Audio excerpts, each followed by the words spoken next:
So this is a little walking tour of what would it be like if you were here in Fatima. So I want to pardon, I'm doing just a handheld of my camera, so I'm sorry if there's any shake. And then pardon on the sound if there's a lot of wind. But this is what it would be like if you were here.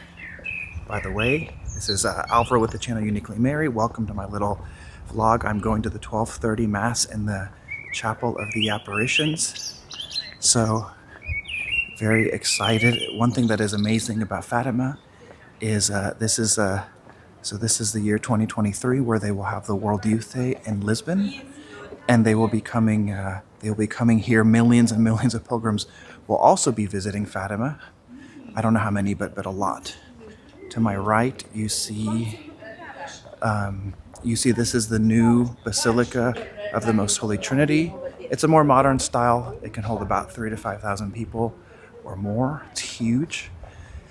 And then they have the old Basilica of Our Lady of the Rosary in the back. What's amazing is the town of Fatima, or the city, is ruled by the shrine, by the bells that sound every 15 minutes and every hour.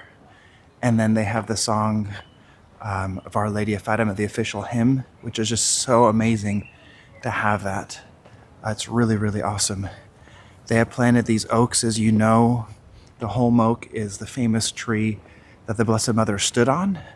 The original one is still there. I thought that they had destroyed it, but they have one marked there that looks very old, right next to the apparition shrine. So they have the holm oak, and then to the left of it, you'll see the Chapel of the Apparitions, which is said to be the exact spot where one of the apparitions happened. I don't know if they literally happened at the same place, but at least very near. Typically, you see the pictures where she's standing on the little holm oak. Now, after the apparitions, you can imagine people were just pulling off leaves and branches to keep a relic, so to speak.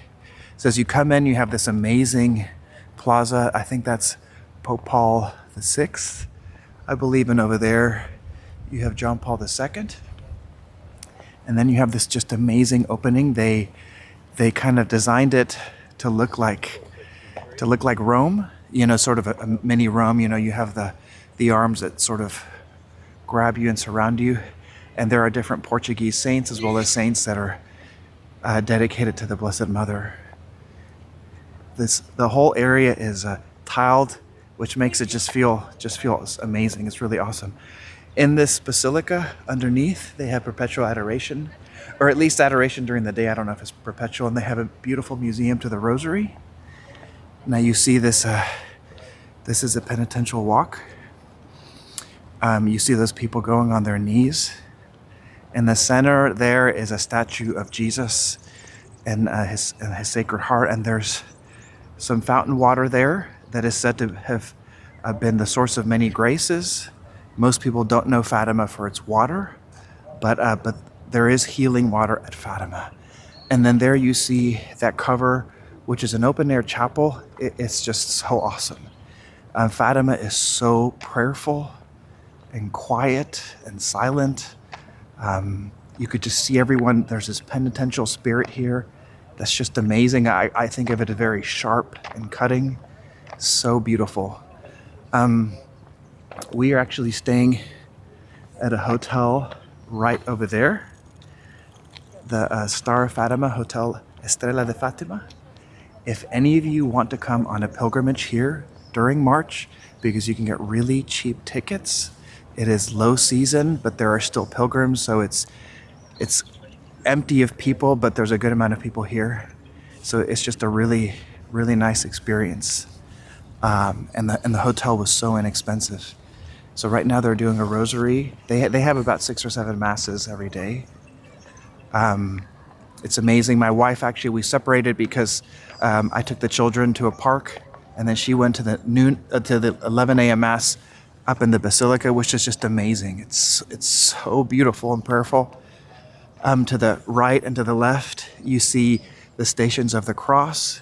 Inside of the basilica, the old one, they have 15 altars to the 15 mysteries of the Rosary. Now there's 20, as you know. But and then she's allowing me to go to mass here at 12:30. All the masses are in Portuguese, except in high season they probably have masses in English. Right here they have a place for candles and votive offerings. So that's really nice. You can get candles over there, and then have your voting offerings here. And a lot of people make promises, promesas. You know, that the sense of it is these sort of offerings and these prayers that have been answered. You could see in the little spaces. There's a little space there where you can put in your intentions. You can also have mass intentions offered.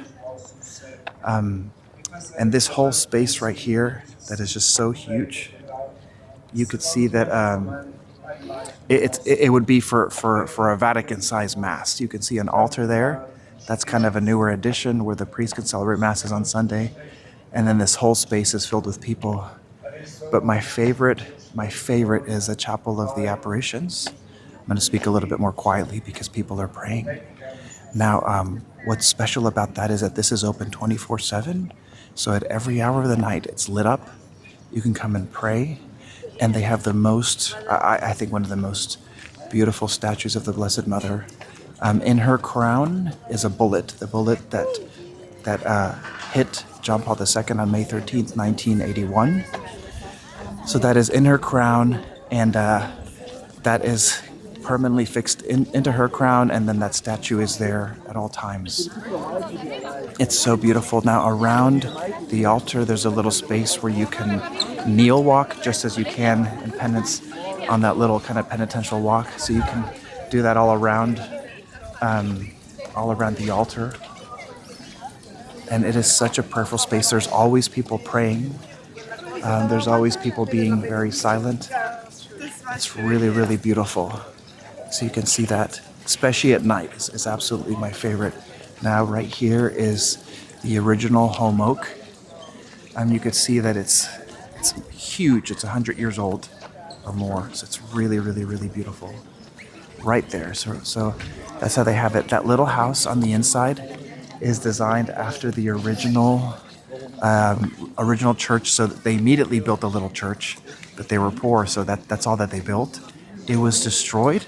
I forget how, if maybe the communists that were taking over at the time, and then they rebuilt it, and then they built this covering over it, and they have rosaries and masses here. So it's really, really awesome. You can kind of see the space. Apologize for the sun. I'm trying to have the camera settings as best I can. It is such a peaceful feeling here. We're here for 7 days, and the only thing that you can do in Fatima is pray, walk, do penance, and eat. And you think that would get boring, but there is so much peace here that you just can't get enough. That's why I've been here before for 1 or 2 days, and that's why I came. But again, subscribe to this channel, hit that notification bell, and if you want to come and do a pilgrimage here with me and my wife, you let me know, and I'll help lead a very prayerful, simple, penitential pilgrimage. Nothing fancy, inexpensive, lots of time for prayer, not a lot of busyness. But come here and pray with me. We really want to take people here, or at least come on your own. My friends, God bless you. I will see you in the next one.